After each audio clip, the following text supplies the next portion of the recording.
Broadcasting live. It's America's longest running talk show on computers. It's Computer America, bringing you the biggest names in technology with guest interviews, new products, and your emails. Listen live at computeramerica.com on any device around the world. Email the show at live@computeramerica.com or find us on social media. Be sure to check out our website for contests, giveaways, show notes, live video stream, podcasts, and more. You're listening to Computer America.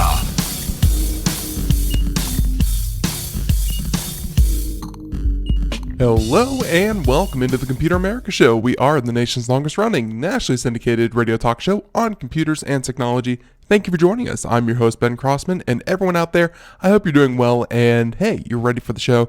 So, unfortunately, we're missing one very, very, very important element of today's show, and that would be our guest. That would be Mr. Ralph Bond, if you're keeping track. This is a little bit outside of his normal time schedule. I hope that didn't throw him off too much, but scheduled today is Ralph Bond, a friend of the show, longtime correspondent, and of course, our science and tech trends correspondent, to be specific, where we cover a bunch of different stories in relation to exactly that. So, we're going to wait a little bit to see if he's here. If not, we're just going to go ahead and, actually we might play one of the other shows that we have pre-recorded, but of course we have not had a chance to play on the air yet. We'll certainly check that out. But everyone, let's just go ahead and get started by saying welcome into the Computer America Show, computeramerica.com. Whether it be today's show, future show, past show, whatever show, computeramerica.com is going to be the place you want to check out to find everything that you need to know. Go there, of course, and you can find, you can find everything from links to any articles that we do, links to any products that we talk about, of course, link to our guest website, and all that and more at computeramerica.com. Check out, of course, the video portion of the show, and let's see. Oh, of course, there's a podcast. If you can't catch the live show every Monday through Friday, you can, of course, catch the podcast that goes out after the program. It's the exact same thing, just rebroadcast so that, hey, you can so you can follow along. So with that being said, everyone, again, welcome into the show. Let's here's the thing. Let's go ahead and give Ralph a little bit of time, and we're just going to do computer and technology news on our own. And then in the meantime, we'll go ahead and do our own computer and technology news, and hopefully, he can join us. So everyone, computer and technology news brought to you by Computer America. That's right here. There we go.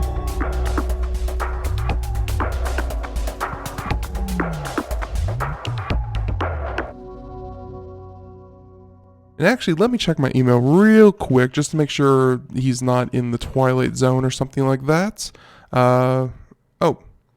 Okay, Ralph is actually here. He's just, let's see. So, so many ways that we could have done this, and instead we decided to do it this way. So we'll see what's up. Ralph should be joining us here in just a moment, and then we'll be getting into the stories that he's prepared. But in the meantime, we can, of course, do the stories that we have instead.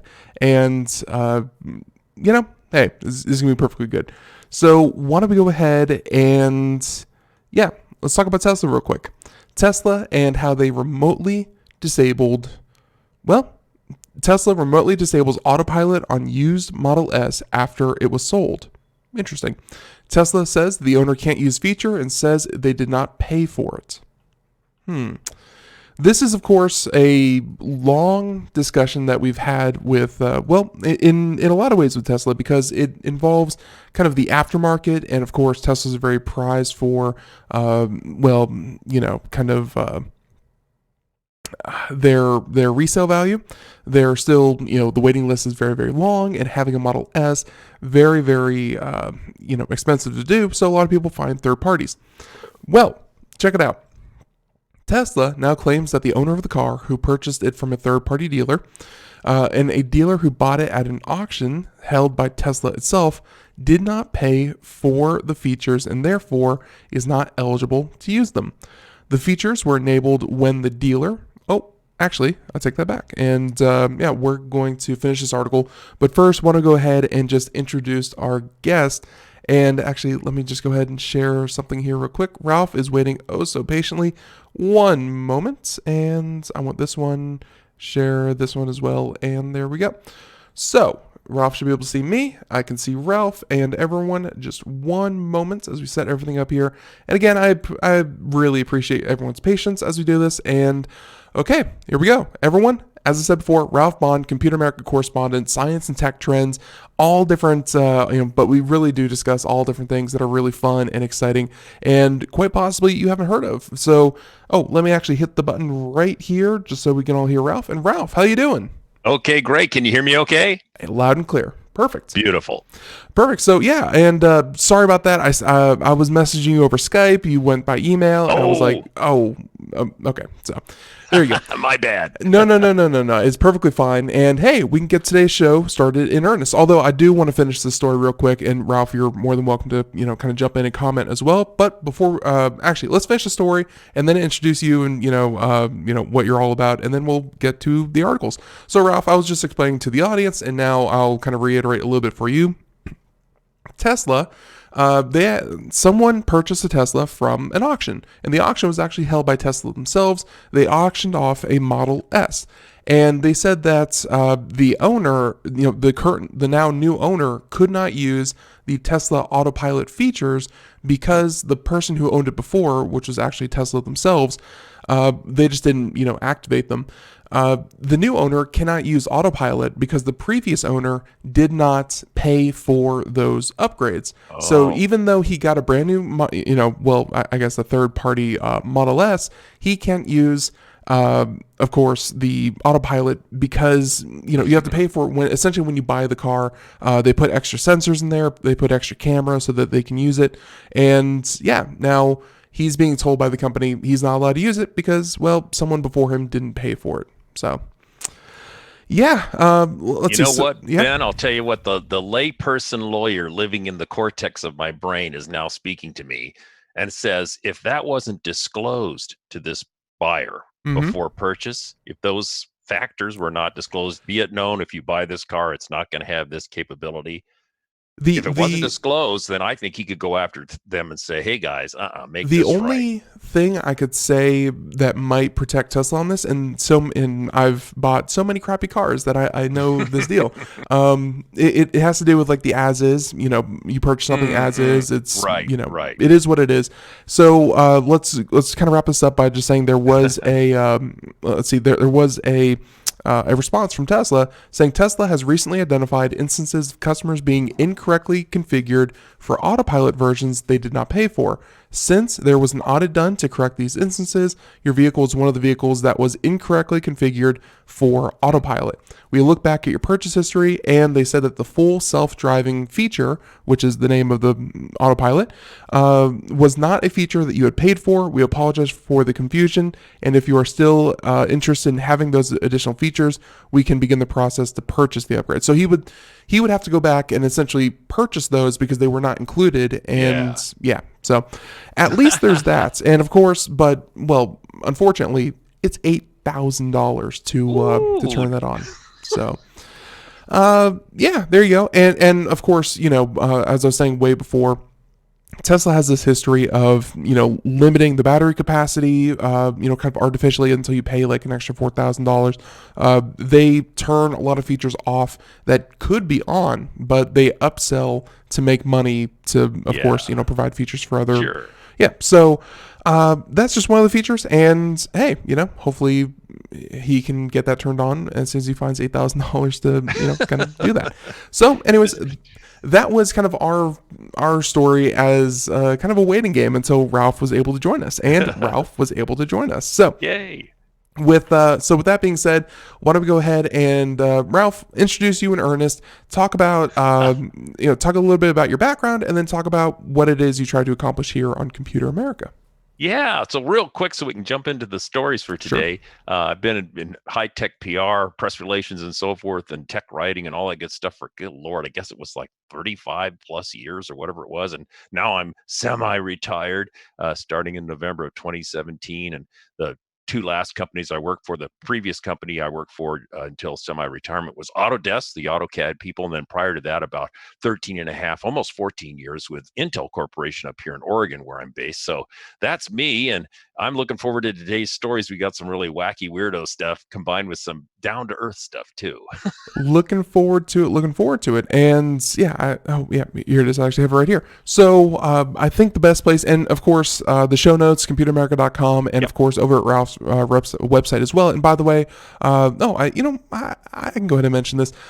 So I have not retroactively done this, Ralph, but I will say that on the Computer America channel, when they changed like the YouTube upload system, one nifty feature I found was I'm able to put different shows into different, I guess, kind of categories or lists. Oh, cool. So I'm able to put all of Ralph Bond's appearances in his own category. So if you simply, look for the category called Ralph Bond, then hey, I would say probably the past 4 or 5 shows, and of course there are many ones back in the archives, but at least the past 4 or 5, and then everyone going forward will simply be in that category. So if you want more Ralph, check it out that way.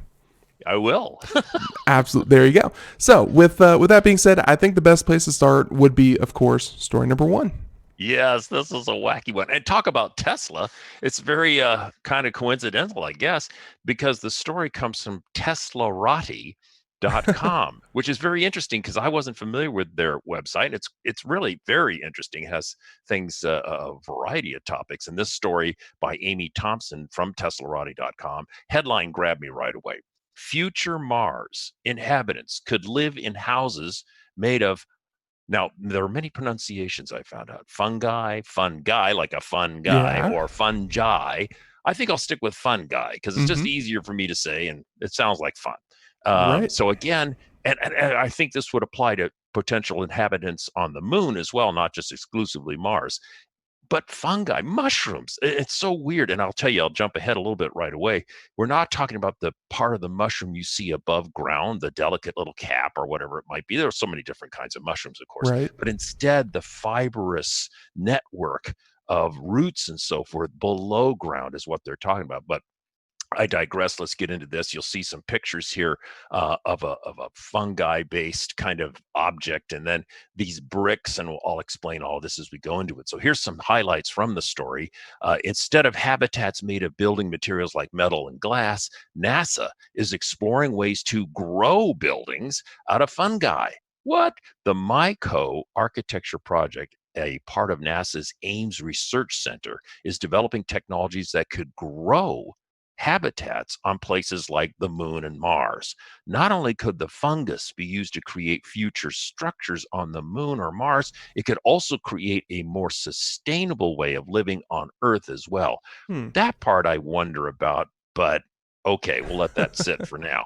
To that end, NASA researchers are looking at mycelium, the mass of underground fibers that make up the main part of a fungus, as I explained before, to help construct outposts on the moon and Mars. I mean, this is really wacky, wacky in a cool way, but also something I kind of go, I wonder about this. But anyway, ultimately, the team envisions a future where human explorers can bring along bricks, and there's a photo in our notes here, bricks produced using dormant fungi designed to last on long journeys.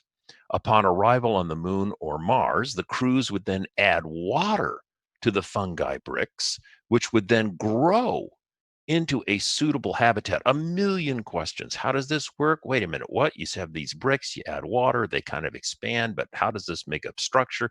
Lots of questions that aren't really fully addressed in the article, but it's certainly an intriguing concept. And then last but not least, here it says the fungi would also be self-contained within the habitat being constructed so as not to contaminate the moon or Martian environment with any earth microbes. So a lot of unanswered questions, but I think this is just sort of a fun wackadoodle story. And Teslarati.com, if you're not familiar with it, I've gotten to know it now, is a fun place to go and visit. Looking forward to more articles from them for sure. Yeah, and I got to say, looking at the video and looking at yes. kind of what they're proposing they do, things like the fact that it's like fire retardant, it's very very better compression strength than wood, and better bend strength than reinforced concrete.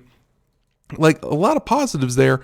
The first negative I could think though, and Ralph, obviously with your history and construction, I'm sure this whole article was like, I've seen a lot of proposed materials, and I'm sure fungus was not one of your first go-tos for new building material. But of all the building material that you have ever heard of, Ralph, have you ever heard of one that would not kind of shake or settle or kind of deform in some way, but rather this stuff will grow over time. It will continue to expand, not just settle and sink and shift and whatever.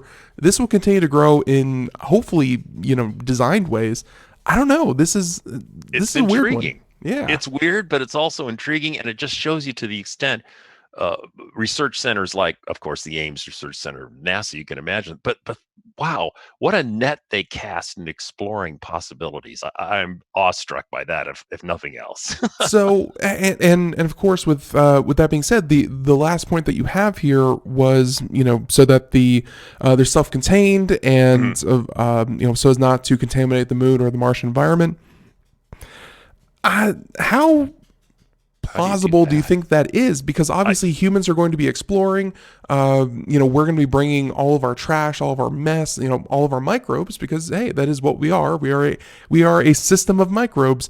How important do you think it is? Like for scientific research, I get that, but for permanent colonization, I feel like we're going to have to make peace that we're going to leave a mark. Oh yeah. In fact, we may be altering. Some people could say you reverse seeding the planet Mars. Some people think that our life, I've heard that, came from Mars and got to Earth. There's theories, but we could be reversing that process, reintroducing life as we know it back to Mars with our you're right. I mean, how do you control it? Yeah, control it? I don't think you can control it, but fungus, I would not have thought it. So that's about as futuristic as you can kind of get. So, and I definitely like the little graphic that they put there, MushROOMS as well. So not mushroom, but MushROOMS, indeed. So with So with that being said, and of course, if you want to find out more, like we said, show notes, definitely check those out. Yeah, the show notes are great. Yeah, absolutely. Story number 2. Much in the same vein, I gotta say, you have a theme this week. Weirdness. No, life, and life. So please, this is if you have the Twilight Zone theme song from way back when, this would be a perfect intro to this, because this one is spooky. This one is spooky cool, but also spooky profound. It could raise a lot of issues that could be troubling for some people, but also inspiring from other points of view. This is freaky deaky stuff. Okay, Science Daily, a story issued from the University of Vermont. Wait, Ralph, 1 second. Wait, can you hear that? I think you can hear that, but I don't think the rest of people can. But yeah, okay. So Twilight Zone, that was awesome. I'm sorry. Go ahead. No, here you go. Here's the headline, and of course I couldn't resist this: living robots built using frog cells.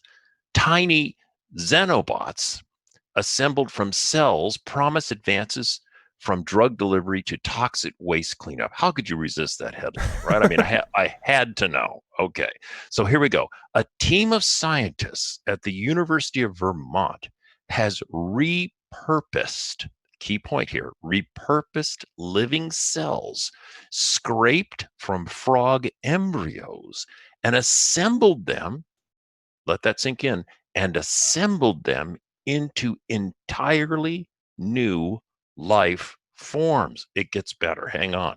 These millimeter wide xenobots, as the researchers call them, could be used for multiple tasks, from targeted drug delivery within the human body to toxic waste cleanup. Now, here's the part that gets even, it just gets weirder and weirder. They are living entities that can move toward a target and heal themselves after being cut. I think that's like an earthworm, right?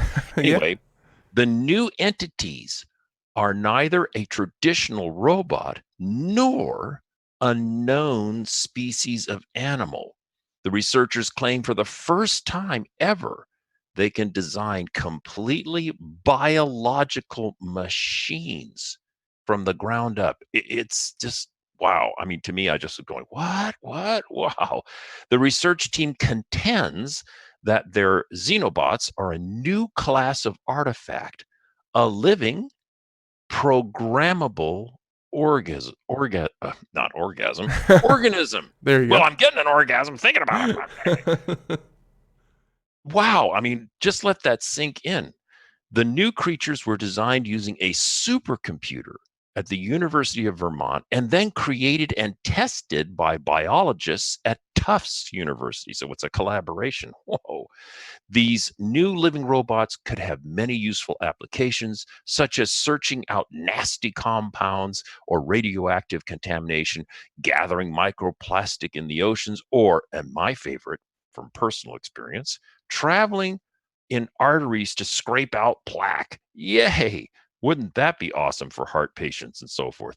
How these entities were developed to perform functions is extremely complex. This is my comment. So please check out get the show notes. Go and look at that article. It's deep and it's, I think, profound if it's all really borne out to be viable. Wow, it's just too freaky. I love it though. I gotta say that the quotes that you kind of left out in your notes here, but the quotes kind of at the end of the article, which Yeah. I'm paraphrasing, but essentially saying if humanity is going to survive in the future, we have to understand complex complex systems, which this will be a system that they created from the ground up. And then they said that we are fast heading into a society where we might create our own next superbug. We're gonna have self-driving cars and machines that can think. What is this? What are the outcomes of that? And they said that this particular field of research that they're doing with these biological machines is a step in all those directions, because it helps them understand. If you start with something, you don't know what you're essentially going to get out the other end. So. Oh yeah. Yeah. This could be a great premise for a sci-fi film. Right? Biological machines. I think that's what they came from Mars or whatever the Martian invasion was. Yeah. Well, when the Terminator was kind of a hybrid, robot plus biology, right? Yeah. So it was like biometal, whatever, and yeah. And then of course, look what happened. Totally totally unknown to the moviegoer. Terminator became the governor of California. No one saw it coming. It was amazing. So, with that being said, so biological machines, xenobots, all that kind of stuff. Yes. Again, it just seems like an exercise in exploration, but like they said, it's something that has yet to be explored. So that's exciting. That's good stuff. Yeah, pretty good stuff. Yeah. So story number 2, story number 3, and I've heard about this one. And by the way, planting trees has taken on such like a front and center position in helping the earth recover. And of course, for environmental purposes, there was the massive replants in India where I think they said they planted like 100 million trees or something like that. There was a YouTube fundraiser that planted like another 10 million trees. Reforestation is so huge in so many people's minds. And a lot of people think, like, Ralph, I kind of get it, because it's like you can say that the effects of the environment are, so and so, and like if you stand, in the middle of nowhere, it's kind of hard to tell. But if you stand, after 10 years, you see a forest where before there was no forest. That's a very real, tangible difference in the environment. So or at least in that local, kind of environment. Oh yeah. So, Well, as you know, I'm here in near Portland, Oregon. I'm out in Hillsboro. Lots of trees. Yeah. And this story resonated with me. And by the way, let's introduce the story. It comes from geek.com by Lee Matthews. Headline: Reforestation drones can plant 100,000 trees in an hour was the original headline. However, in the body copy of the article, you find out, no, it was not in an hour. It's in a day. A day. Yeah. So just a little clarification there, a little unfortunate blip in their editing. But nonetheless, if only they changed it from an hour to hours, I might have let that slide too. I agree. So here in Oregon, of course, our friends to the south in California, Washington State, and our friends in British Columbia. Oh my Lord, forest fires. And with climate change and other things happening and so forth, that's becoming, I've been here 26 years and I cannot tell you how horrible the fires have become. Now, this past summer was very mild for all of us, God, thank you. But the previous summer was horrible. And then you think about what's going on in Australia to this day, still horrible fires. So this story just, resonated with me personally. Again, the idea of a clever way of using drones to reforest. So let's get into the story. And there's a great image in the show notes. It's kind of fun. So here we go. UK-based Biocarbon Engineering, that's the name of this company in the United Kingdom, has been developing a system that uses drones to replant deforested areas devastated by fires, even in areas where planting wouldn't be feasible using older methods, meaning men and women with bags and little pickaxes and going up there with the little seedlings. And there are some places that are so inaccessible, so difficult to deal with, and it would be cost prohibitive. But this could be a neat solution. Biocarbon's system uses drones for two separate stages of this process. First, the drones are sent into the targeted area to create a detailed three-dimensional map. I'm presuming they might be doing it through photography and then transforming that into maps. And once they've completed that step, the mapping, the planting drones return to the site, and using GPS to precisely guide them, they fire thousands of, and I love this term, bullets, like agriculture bullets, bullets, into the ground below. Using biodegradable seed pod bullets, the drones can plant a tree in less than a second, or upwards to 100,000 trees in a single day. Now, what I don't know is how many drones do you need to do this, but and how long does it take to reload a drone with the bullet ammo? TBD on that. I don't believe the article gets into that, but nonetheless, I think this is very encouraging. So again, a couple things at the end here. And Biocarbon's drones can plant multiple species of trees at the same time. Very important for authentic reforestation.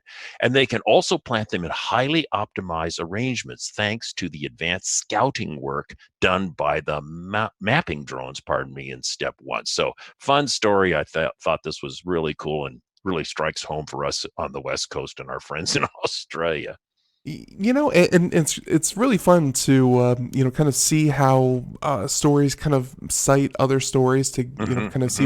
And I'm trying to chase it back to the original story, and it might be this one from ABC from Australia. Okay. So. Going back to those guys, yeah, but I'm trying to find like the actual website where they're kind of making these claims and things like that. So like you said with the forest fires, this is obviously, let's see, when was this published? This was published actually a couple of years ago. So from iteration, but of course something like this stays relevant, year after year. So absolutely. I've seen this kind of thing, and they do a very perfect kind of grid-like pattern, which is great. I mean, compared to people, they're very kind of not very particular. Their lines are curvy and wavy, and of course, people could plant over themselves. A drone will do a perfect mapping of the surface and give you a perfect spread of seeds, so that as to give the trees the best chance of surviving. So. I'm curious because this has so many different applications. Personally, I've seen enough literature that trees are just one step. There are other organisms that you could kind of personally, like I'm thinking about like mangroves. I don't know if you would. Oh, If yes, you know what those yes. are. Right. Yes. They're essentially trees that live in brackish water In the along water, the coast. yeah. Yeah. So and that can of course help. But hey, digging in sand and planting mangroves is very, very difficult work. So something like this. But like you said, drones, bullets, all that kind of thing seems so American. And then also you get to save trees. So Yeah, plant trees. well, and this is bullets that's not going to terrify children in schools or anything like that for once. Well, I mean, you don't want to hit kids with Hey. them either, I'm sure. Good bullets. Yes, good bullets. So there you go, the agri bullets, and yeah, there you go. Definitely chase that one down. So, story number 4, and AI formulated medicine to be tested on humans for the first time. Interesting. Yes, this was interesting, or is interesting. From MSN News, a story by Rachel England. And I just thought this was pretty intriguing. A drug designed entirely by artificial intelligence is about to enter clinical human trials for the first time. Oh, okay. That got my attention. The drug, which is intended to treat obsessive compulsive disorder, interesting, was discovered using AI systems from Oxford-based biotech company, and I'm going to give a guess here, Exscientia. I'm going to guess how to pronounce it. EXSCIEN for like science. Exscientia or Exscientia. Exscientia. Exscientia works perfectly. Yeah. Yeah, you know what? This reminds me of those endless TV commercials that you see about such and so drugs, new drug. and they're all, yeah. Oh my Lord. Anyway, Exscientia, it sounds like a drug to me.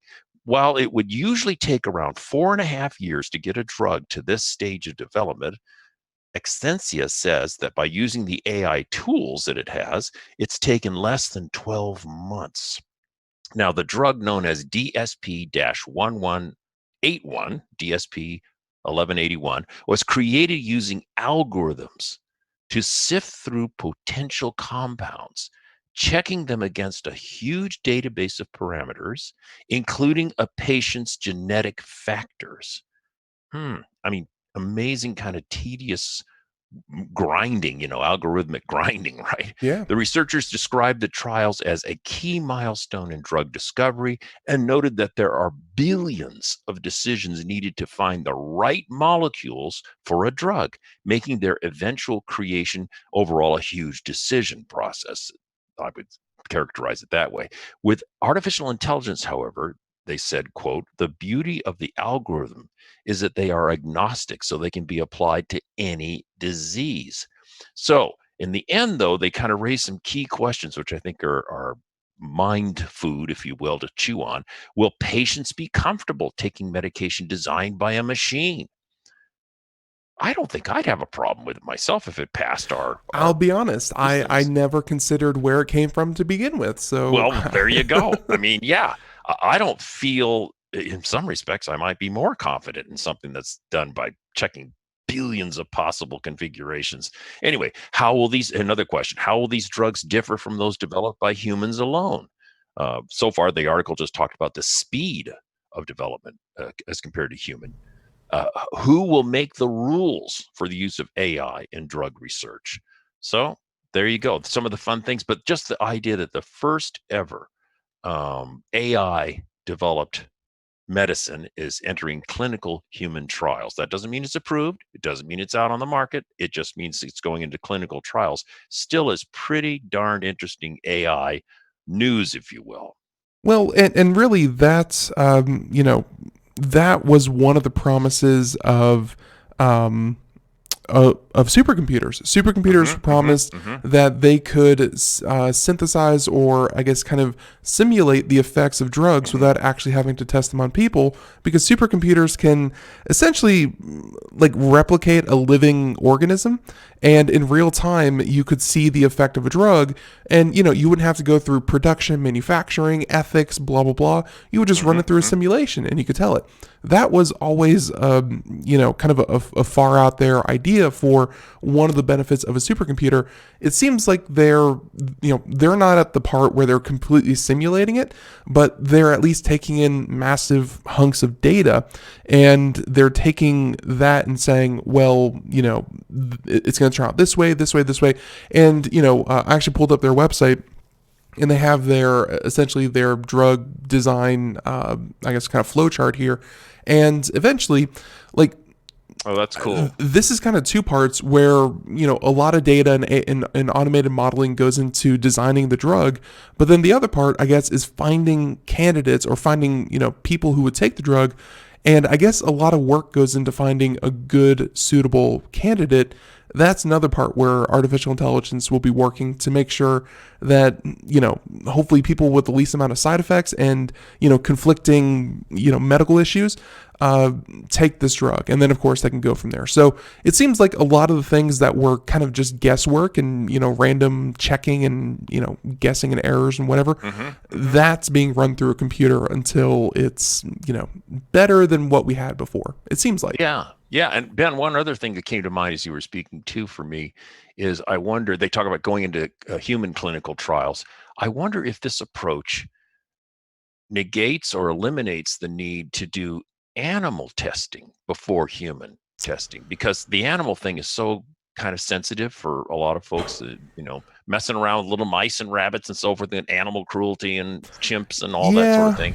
I wonder if it has an impact on that. It wasn't addressed in the article, but I wonder if it does. The only thing I would say to that, and I only know the very basics about drug testing because brother's a chemist, and I used to work in pharmaceuticals a little bit when I was younger. Like, I was just making them. I wasn't taking them, luckily. But when I was making them, when it comes to these kind of things, I think the FDA actually mandates animal testing before you're allowed to test on humans. So, like, you have to have your mice test. You have to have certain animal testing before you're ever allowed to bring it to a human. So unless they get some kind of special waiver, that part has to still happen until the regulations, of course, change. So unfortunately, the mice and the rabbits, they will lead us into the future, unwillingly as they may be. But let's not think about that. Let's think about the possibilities of AI formulated drugs. And hey, it's interesting. It's like I said, supercomputers always promised that was going to be one of their strong suits. I never considered artificial intelligence would be kind of like a stepping stone to that, because I think supercomputers are still going to work towards that goal, but artificial intelligence seems to be giving us a little bit of a middleman. So, and again, great questions that you kind of have there at the end as well. So, story number 5. Want to go ahead? Yes, this is fun. From Gizmodo.com, story by Jody Serrano. And the headline is Walmart wants to build a 20,000 square foot automated warehouse, or they've actually planned to do multiple warehouses, with fleets of robot grocery pickers. They've already done that in my hometown. Yeah. Well, and I'm kind of joking when I'm saying they kind of did that in my hometown. But Ralph, I last time I actually went to my local Walmart to pick something up, I would say that it was like a Friday, usually a pretty busy shopping time. Yeah. Especially in like because Walmart, they'll sell you tires and t-shirts and milk all in one grocery cart. Very, very, very sanitary. But I will say that in the grocery section of Walmart, it was probably 1-to-1 regular shopper to Walmart picker. People are totally on board with either just drive up and pick up your groceries or have your groceries delivered. It's such a trend that's happening so fast. Oh, it's so true. And in fact, this story fits right into that bit about pickers and baggers and walking out to your car. So here's the story. Speed and efficiency of I think everybody gets this. Speed and efficiency are some of the problems Walmart and other companies struggle with when it comes to store to warehouse fulfillment directly to customers waiting at a site. So whether you're talking about a warehouse, customers are driving up to it, or a traditional stores. You were alluding to customers driving up to pick up their bags of groceries. So the current fulfillment model for online grocery orders is labor intensive, requiring dozens of employees to run around the store. As you just pointed out, it felt like it was a one-to-one ratio of pickers in your Yeah. Walmart to actual shoppers, right? So dozens of employees to run around the store to gather everything on the customer's list, and then more employees to pick up that order and take it to the customer's awaiting vehicle. So Walmart's new experimental solution is called AlphaBot, a robotic fulfillment system in Salem, New Hampshire. And then AlphaBot is a 20,000 square foot automated warehouse that uses humans and a fleet of robots to put together a customer's grocery orders as fast as possible. So here comes the really cool data points. The prototype system uses human labor, of course, and robot speed to pick more than 800 products per hour and deliver to customers waiting in their cars at the site. This compares to human warehouse or store workers who, on average, can pick around 80 products from shelves in an hour. So 800 an hour to 80. So, wow, you can see the incentive here. The key here is a symbiotic relationship between the robots and the humans. Once the robots collect all the products, humans pack up the groceries and take them to the client's car. Now, at the end here is a little commentary on my part. Yeah, good news. Humans, at least, are still part of the equation. Bad news, probably a big reduction in workers needed. But I think that applies more to warehouse situations, because in actual grocery stores, how could you, I know there are robots that can go around a traditional grocery store, but I think this is really more applicable to warehouses, because I have a little struggle imagining robots running up So, and down the aisles of a traditional store, grabbing things miraculously and getting them off to the final packing stage. So TBD. you think that, but at the same time, just about a year ago was when, like, kind of, and this is how fast this evolution has been. Yeah. Just about a year ago, we were talking about using robots to stock store shelves, and of course, if you can have a robot stock a store shelf, Well, you can have fair them enough. pick things off the store shelf. So Yeah. they've been working on that technology too. Ralph, did you happen to catch the video that was in the article as well? Yeah. Yeah, it's just like a quick 15-second one. And it's Yeah. either like the eerie lighting or it's like the low frame rate. Very, very creepy. Very, very, very creepy. Where essentially there's just like this rotating bin that, of course, has like, either spices or canned goods or something like that will go back and forth. And then, of course, like you said, the employee would just reach down, take out of that, put it in a Walmart bag, and then of course someone else take it to your car. Yep. That would be, like you said, your take. Good news, humans are still part of the equation. Bad news, a reduction in workers, because of course, with the robots able to bring the item to the worker, the worker doesn't have to spend, let's say, 2 minutes walking to the item. They take all of 4 seconds to pull it out of the bin and put it into the bag. So much, much more efficient. It's just, it seems so dystopian. Now, here's the last point I wanted to make, Ralph. How long do you think we have? Because, think about what we were talking about 5 years ago. We were barely talking about robots. And then maybe about 3 years ago, we were talking about Amazon with their automated, I guess kind of like dash stores where you kind of walk in, pick something off the shelf and walk away. No checkout required. 2 years ago, we were talking about automatically stocking shelves. Now we're talking about automatically picking things.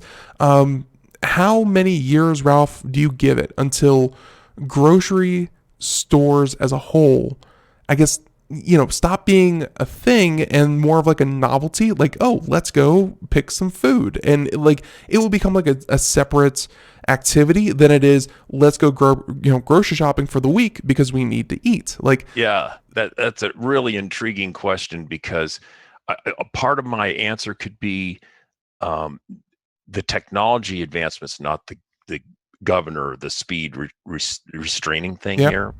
I think it's more of a cultural and age thing. So I'm 67 years old. So in my age group, it's still a little hard to wrap my head around the fact that, what do you mean I'm not going to pick out the bananas I want to touch them. I want to see them. It's generational.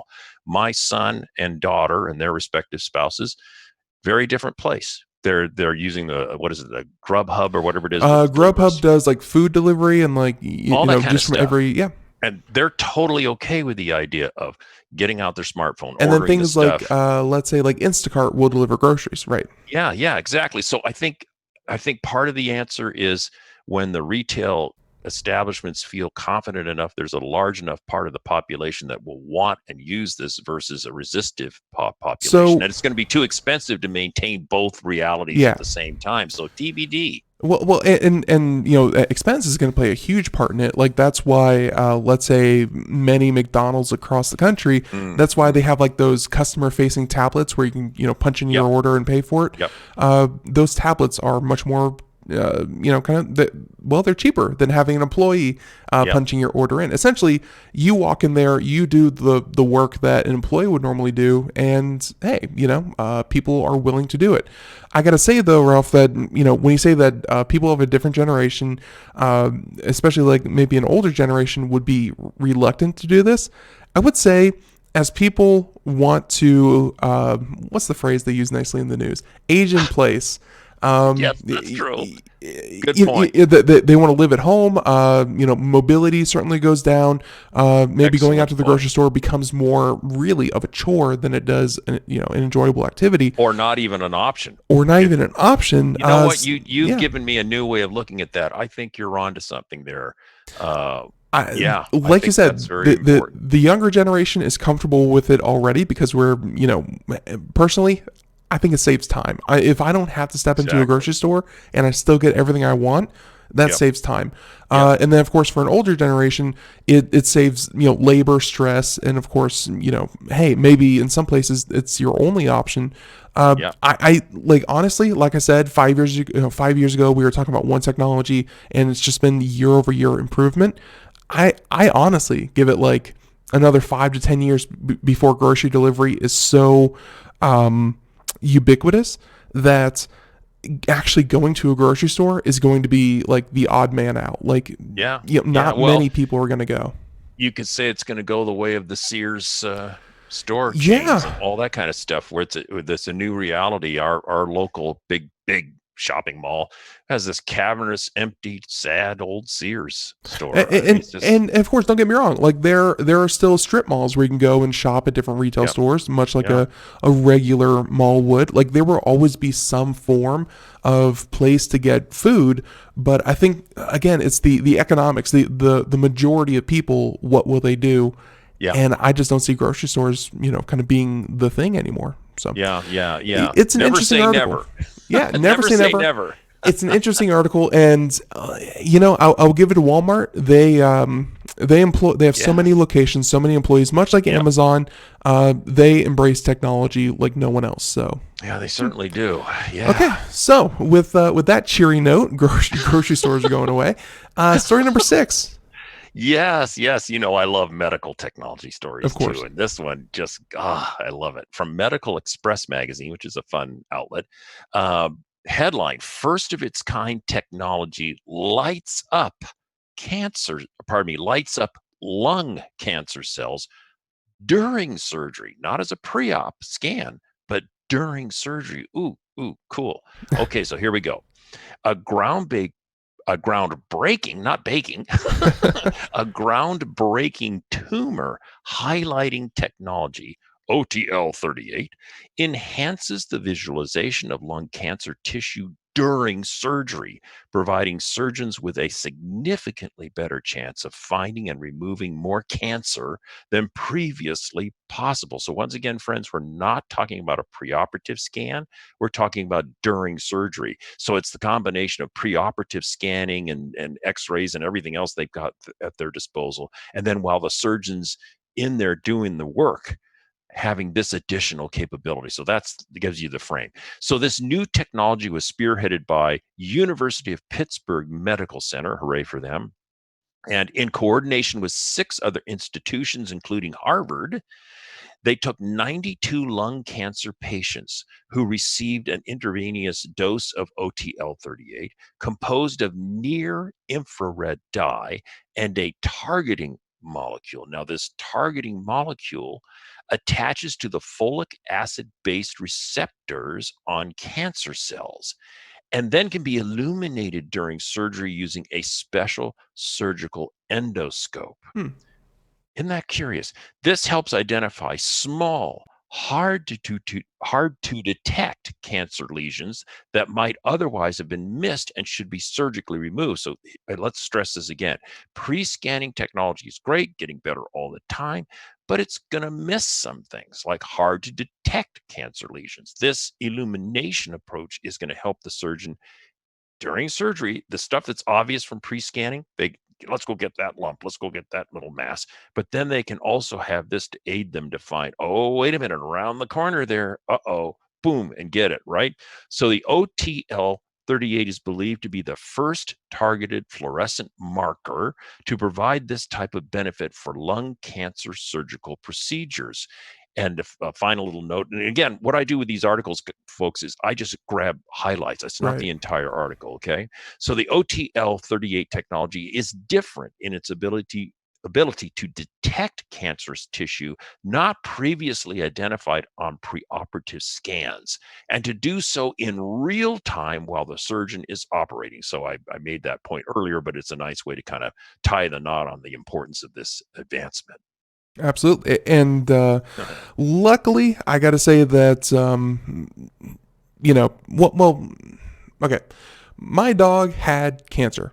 Oh, Let's put it that way. And luckily he's actually sleeping in the office right now. oh, good. He's but of course, one of the ways that they tell if a cancer operation is successful, and I'm assuming a lot that dog and human cancer treatment is much the same.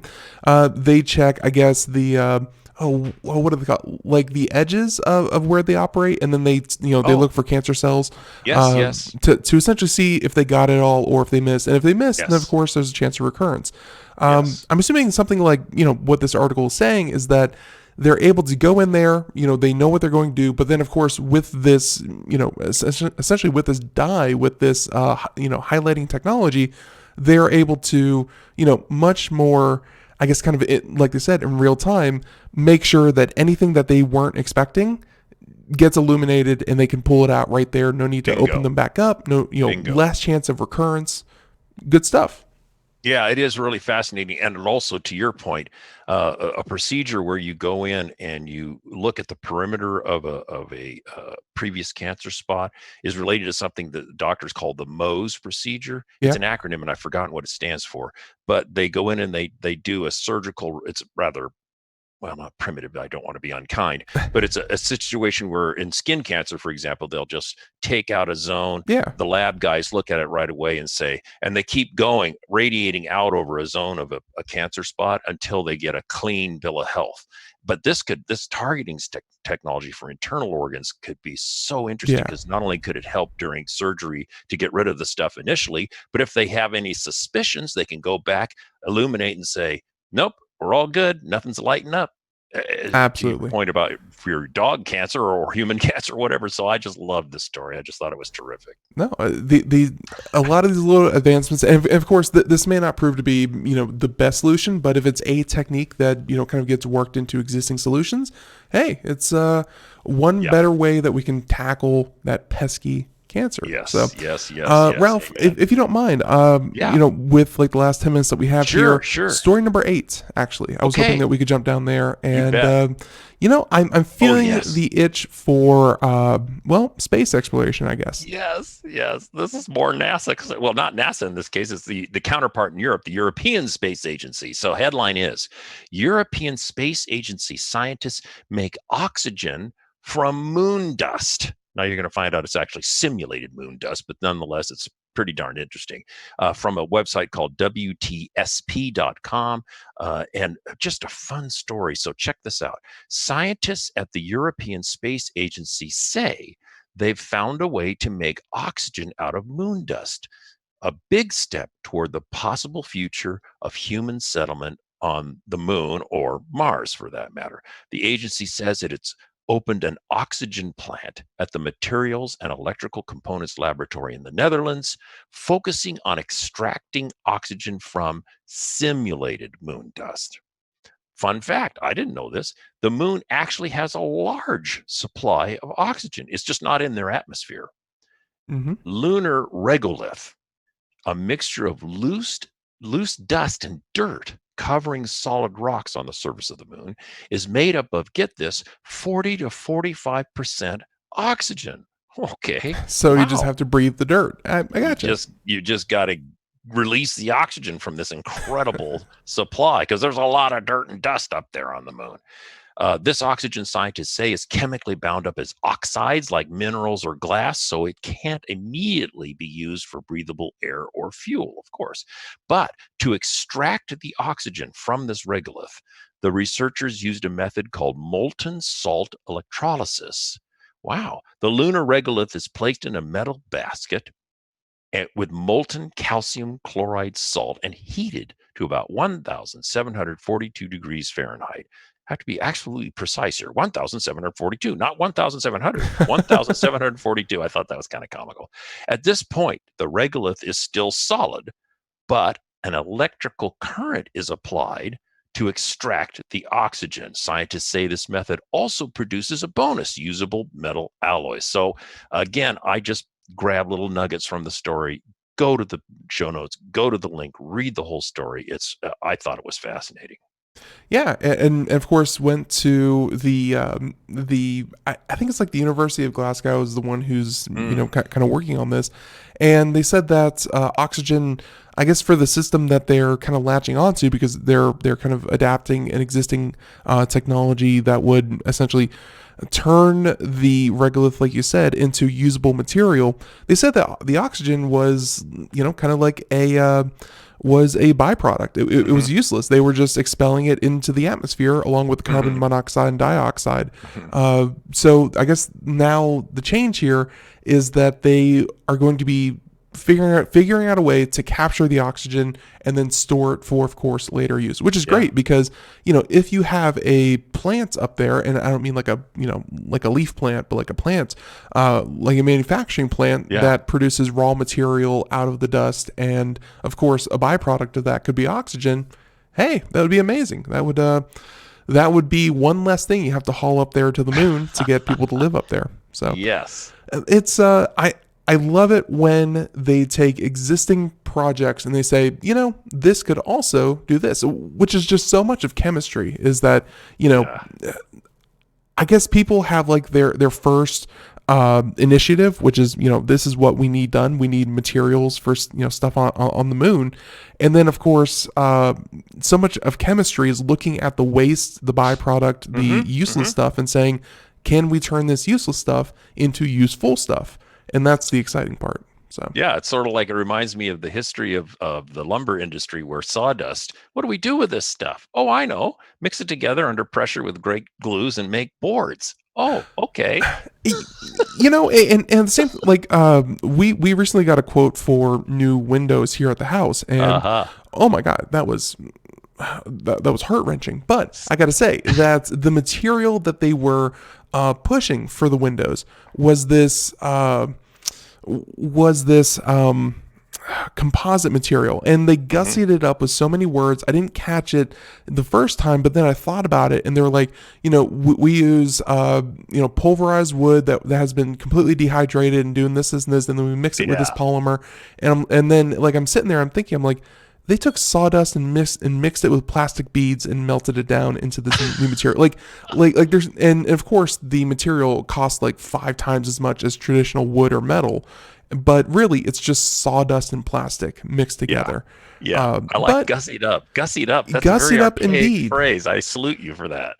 but then of course it's there's a patent on it, so you pay 5 times as much for it. So there you go. And of course Craig in the chat room is and yes, it's that Craig Crossman in the chat room is saying Taco Bell, they found another use for sawdust as well. So there you go. And I know we're running out of time. Story number 9, I was hoping. Story number 9. We'll try to encapsulate this real quick. I love this story. So Toyota, the car maker, of course, Toyota to build a prototype city of the future to test connected artificial intelligence technology in Metro magazine. That's a fun publication too. Sorry, there's a big truck going by outside. Hopefully it's not bleeding into the sound too much. A wonderful video in the show notes. Check this video out. It's just gorgeous. I loved it. So Toyota is going to build a prototype city, 175 acres, near Mount Fuji in Japan. They're going to open this facility 2021. They call it the Woven City. It's going to be a connected ecosystem powered by hydrogen fuel cells. So only water vapor is the output here. That's kind of nice. They think of it as a living laboratory where several thousand researchers and actual occupants are going to live there to test things like autonomous vehicles, robotics, personal mobility, smart homes, artificial intelligence, all in a real world environment. They're going to have 3 different kinds of roadways for high-speed vehicles only, all autonomous, by the way, a mix of personal lower speed vehicles and pedestrians and so forth, then pedestrian only. On the high speed roads, only fully autonomous zero emission vehicles will be allowed. And the residents will be equipped with the latest human support technology, such as in-home robotics to assist in daily living. They're going to start with 2,000 people, but add more as the project grows. So the video, which I'm glad you're showing, is wonderful, I think.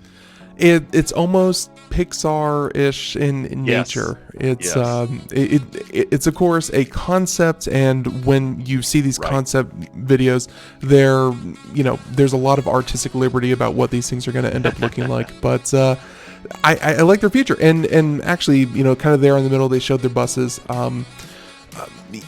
Toyota has a lot with like hydrogen fuel cells. Toyota has a Yes. lot with renewable technology. If their future comes to fruition, I'm all for it. It's Yeah. exciting stuff. So Ralph, if people want to find out more, where can they go? It's real easy. Just point your browser to my name, Ralph, and then Bond, B-O-N-D, and then the word W-I-X, Ralph Bond Wix. It'll take you right to a link you can click and come out and see all about me and all the things I do in radio. So Absolutely. Yeah. And of course, everyone, we'll have a link in the show notes over at computeramerica.com. And of course, hey, that handy playlist over on YouTube, you can catch that as well. Hey, Ralph, until next month, thank you for time shifting. This huge help. And happy Valentine's Day here in the next week. So everyone, have a great one. Thank you so much. Bye-bye.